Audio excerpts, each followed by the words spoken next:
What's going on, Colts Nation? And welcome back to another episode of Bring the Juice. Well, guys, a couple things have happened for the Indianapolis Colts. The Colts have released somebody, and the Colts have brought somebody back. And so just wanted to highlight and discuss my thoughts on both moves that have happened here for the Indianapolis Colts. So let's dive in to the move here. The first one that happened yesterday on Thursday, the Indianapolis Colts released kicker Matt Gay, which was definitely a surprise for a lot of people.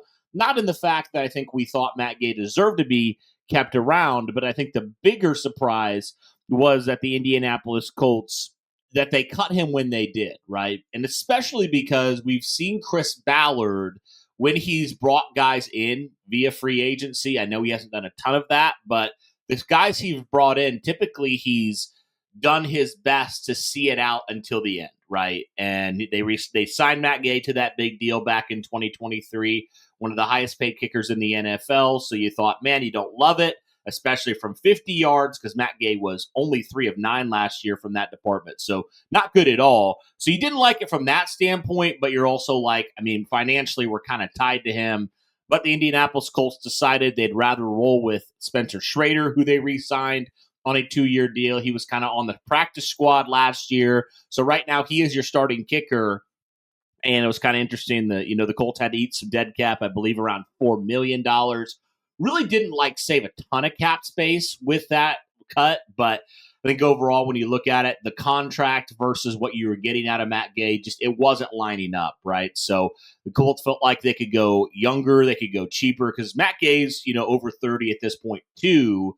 So all those things kind of culminated, I think, into Matt Gay getting released. And so was surprised just the fact that the Colts didn't hang on to Matt Gay because of the financial reasons, but they cut him. And so they're moving on with Spencer Schrader, and we'll see if they address kicker in any shape or form, in the draft day 3 or, undrafted free agency, or how they're going to address it. We'll have to see on that. So Matt Gay was the first one yesterday. And then just a little bit ago, the Indianapolis Colts brought back one of their own, and that was Mo Alie-Cox on a 1-year deal. And, Mo's been with the team for a long time. He played with Andrew Luck, with Frank Reich for a while, played with Shane Steichen. So he's been like one of the more constant guys in the last number of years with this team. And he just seems like he continues to find a way onto the roster. And, I know some people didn't love this move, but I guess I look at it and I say I'm absolutely fine with this move, because I don't think at all this changes the Colts draft plans when it comes to drafting tight end. I think it's pretty much a lock.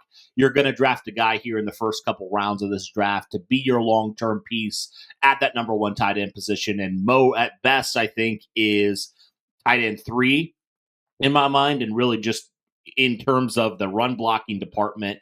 And as bad as the tight ends were last year, Mo was, I think, the best tight end on the roster last year, which isn't saying much, but still, he's a really, really good run blocker. He's got some upside, although it is very limited as a pass catcher. We've seen him do it before, but just in limited capacity. So I think you bring him back on that 1-year deal. I'm perfectly content with that, especially because I already mentioned in another video, but look at the guys you're going to be facing on the edge in your own division even.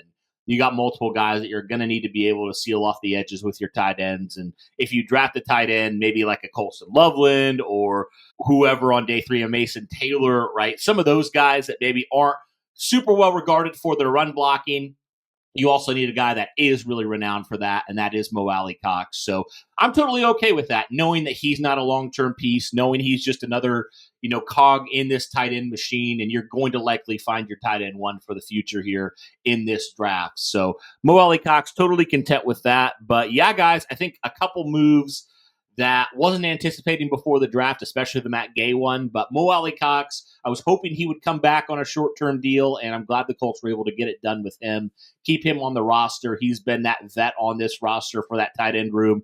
With all the guys coming and going, he's been the guy that's been consistently there. So I'm totally good with that, guys. But let me know your thoughts in the comments down below. That'll do it for this one, guys. If you haven't already, be sure to smash that like button, hit subscribe, turn on the notification bell, all that good stuff. But again, guys, that'll do it for this one. Thank you so much for tuning in.